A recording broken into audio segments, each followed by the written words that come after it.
ಎಲ್ಲರಿಗೂ ನಮಸ್ಕಾರ. ವಿಷಯ ಏನಪ್ಪ ಅಂತಂದರೆ, ಬೆಂಗಳೂರು ನೀವು ಎಲ್ಲಾದರೂ ಹೋಗ್ಬೇಕಂತಂದರೆ ಎಮರ್ಜೆನ್ಸಿಲಿ ಕೆಲವೊಂದು ಟೈಮಲ್ಲಿ ಆಟೋ ಬುಕ್ಕಿಂಗ್ ಆಗೋದಿಲ್ಲ. ಇಡೀ ಬೆಂಗಳೂರು ಸರೌಂಡಿಂಗ್ ಯಶವಂತಪುರ ಆಗಿರ್ಬೋದು, ರಾಜಾಜಿನಗರ ಆಗಿರ್ಬೋದು, ಈ ಕಡೆ ಹೆಬ್ಬಾಳ ಆಗಿರ್ಬೋದು, ಎಲೆಕ್ಟ್ರಾನಿಕ್ ಸಿಟಿ ಆಗಿರ್ಬೋದು, ಹತ್ತಿಬೇಲಿ, ಪ್ರತಿಯೊಂದು ನಮ್ಮ ಬೆಂಗಳೂರು ಸರೌಂಡಿಂಗಲ್ಲಿ ನಿಮ್ಗೆ ಏನಾದರೂ ಬುಕ್ಕಿಂಗ್ ಆಗಲಿಲ್ಲ ಅಂತ ಟೈಮಲ್ಲಿ ಈ ಕೊಟ್ಟಿರೋ ನಂಬರ್ಗೆ ಕಾಂಟ್ಯಾಕ್ಟ್ ಮಾಡಿ. ಎಮರ್ಜೆನ್ಸಿ ಏನಾದರೂ ಆಟೋ ಬೇಕಿತ್ತಂದರೆ ನಾನಿರೋದು ಬಂದುಬಿಟ್ಟು ದೊಡ್ಡ ಕಲ್ಸ್ ಅಂದರೆ ವಸಂತಪುರ ಹತ್ರ. ಇಲ್ಲಿ ಎಮರ್ಜೆನ್ಸಿ ಯಾರಿಗೇನು ಬೇಕಿತ್ತಂತಂದರೆ ಕಾಂಟ್ಯಾಕ್ಟ್ ಮಾಡಿ.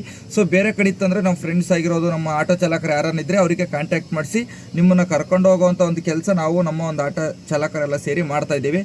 ನಿಮಗೇನಾದರೂ ಆಟೋ ಬೇಕಿದ್ದಾಗ ಕೆಲವೊಂದು ಟೈಮಲ್ಲಿ ಬುಕ್ಕಿಂಗ್ ಆಗಿರೋದಿಲ್ಲ, ಎಮರ್ಜೆನ್ಸಿ ಏನಾದರೂ ಆಟೋ ಬೇಕಾಗಿರುತ್ತೆ, ಕಾಂಟ್ಯಾಕ್ಟ್ ಮಾಡಿ. ನೀವು ಬೇಕಾಗಿರೋದು ಏನಾದರೂ ಎಮರ್ಜೆನ್ಸಿ ಇತ್ತಂತಂದ್ರೂ ಸಹಿತ ಬೇಗ ಒಂದು 10 ನಿಮಿಷ ಮುಂಚೆ ಕಾಲ್ ಮಾಡಿ, ಅಲ್ಲಿ ಯಾರು ಇದ್ದರೂ ಇದು ಮಾಡ್ತಾರೆ.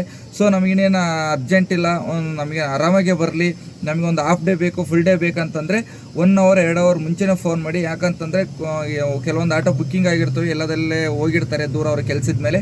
ಅವ್ರು ಬಂದು ನಿಮ್ಮನ್ನು ಪಿಕಪ್ ಮಾಡಿ ಕರ್ಕೊಂಡು ಹೋಗೋವಂಥ ಕೆಲಸ ನಮ್ಮ ಆಟೋ ಚಾಲಕರು ಮಾಡ್ತಾಯಿದ್ದಾರೆ, ಆಗ ನಾವು ಮಾಡ್ತಾಯಿದ್ವಿ. ಈ ಒಂದು ಕೊಟ್ಟಿರೋ ನಂಬರ್ಗೆ ಕಾಂಟ್ಯಾಕ್ಟ್ ಮಾಡಿ. Thank you.